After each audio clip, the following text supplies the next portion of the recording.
का सबसे बड़ा योगदान है।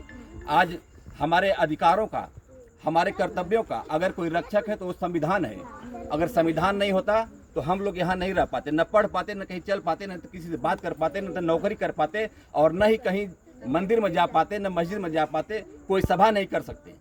लेकिन एक ऐसा व्यक्ति जिनको महामानव कहा जाता था, और उन्होंने विश्व के लेवल पे अपने आप को अपने ज्ञान और मेधा के बल पर स्थापित करने का काम किया, और उनको विदेशों में the great man of the India कह करके संबोधित किया गया। ये पहले व्यक्ति थे हिंदुस्तान के, बाबा साहब भीमराव अम्बेडकर। तो ऐसे व्यक्ति का जन्मदिन है जिन्होंने अपना पूरा जीवन दलितों, पिछड़ों, आदिवासियों के लिए, उनके उत्थान के लिए, उनके हर तरह के विकास के लिए लगाया। उनका आज जन्मदिन है। हम सभी लोग, पूरा हिंदुस्तान आज उनका जन्मदिन मना रहा है।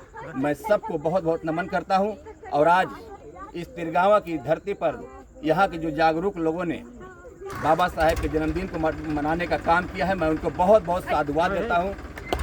और क्योंकि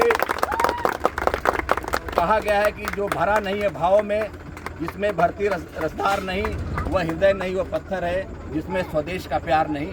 तो स्वदेश के लिए जिन लोगों ने हमारी मातृभूमि को आज़ाद कराने के लिए, हमें गुलामी की जंजीरों से मुक्त करने के लिए अपने प्राणों की आहुति दिया है, ऐसे लोगों को हमें भुलाने की ज़रूरत नहीं है।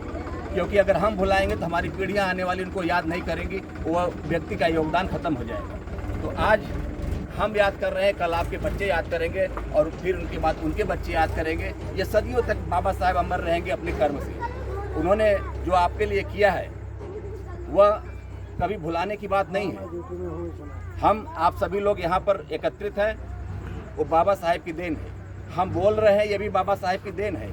क्योंकि जितने भी, चाहे दलित हों, चाहे आदिवासी हों, चाहे पिछड़े समाज के लोग हों, उन सब के लिए संविधान में, नौकरी में आरक्षण की बात सबसे पहले बाबा साहेब ने उठाई। और उन्होंने जब संविधान की रचना किया तो इस बात का प्रावधान किया कि दलितों के लिए अलग से पृथक निर्वाचन होना चाहिए। और जब 1932 में जब लंदन में जब गोलमेज सम्मेलन हुआ तो उस समय जो हमारे गांधी जी थे, ये इस बात का विरोध कर रहे थे, जिन्होंने हरिजन शब्द दिया है, हरिजन शब्द का उन्होंने विरोध किया। बाबा साहब ने कहा कि हरिजन नहीं है, आप इनको चमार बोलिए, हम स्वीकार करते हैं, लेकिन हरिजन शब्द इनके लिए प्रयोग नहीं होगा।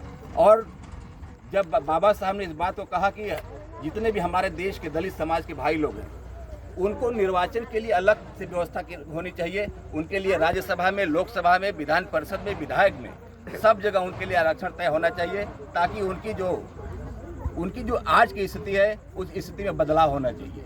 क्योंकि जब तक राजनीतिक शक्ति नहीं मिलेगी तब तक किसी समाज का भला और उन्नति नहीं हो सकता है।